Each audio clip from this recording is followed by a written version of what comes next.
Thank you for allowing me to walk the classrooms with you today. Um, when I debrief, typically with the teacher, I start out with praises. And so now that I'm debriefing with you, the instructional coach, I'll share with you what I thought were really noteworthy comments to share with the teacher.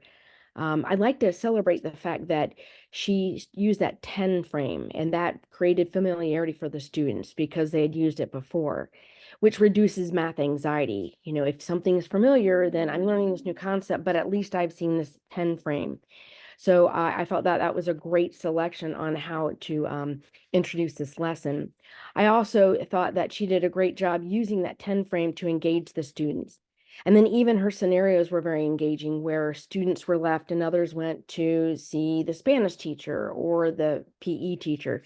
And the students were a part of that decision making, which really, again, increased the engagement because they were involved with where their students or colleagues or whatever you want to call them, their other students went, if you will. I thought that she did a really nice job with Core Action 1C, where she did intentional targeting the aspect of rigor. And in this case, 1.0AB4, it was a conceptual understanding was the aspect of rigor. And she did a really nice job of that with the 10 frame. And then when she talked about the counters with the 10 frame, and then she went on the document camera, and she again showed the different circles, kind of like the 10 frame, if you will, and then drew encounters, all of which were different ways for her to demonstrate that that missing part of 10. I also thought Britley and did a really nice job with correction 2C, where she was checking for understanding. She wasn't just saying, "Oh, the answer's 4," and moved on. She said, "Well, tell me your thinking around that, or how did you figure that out?" And so then the students would have to explain their thinking. So I thought that there's some areas where, that I want to celebrate what she was doing in the classroom, and the fact that it takes a lot of courage to let somebody tape you and or even come into your classroom. It takes a lot of courage to put yourself out there, and I want to just applaud her for her being courageous around that aspect. Um, Areas that I think that we could work on, and of course, if the teacher was here, I would want to know her celebrations about what she thought went well. But then we would go into some probing and looking for some areas of opportunity.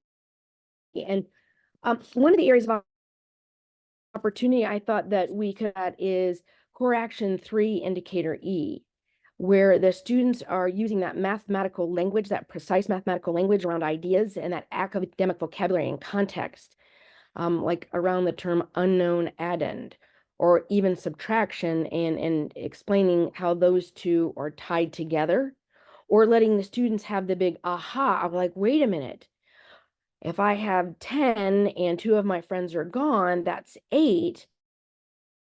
But the people that are gone, 8, with the two friends that are remaining, 8 and 2 would fill that tens frame.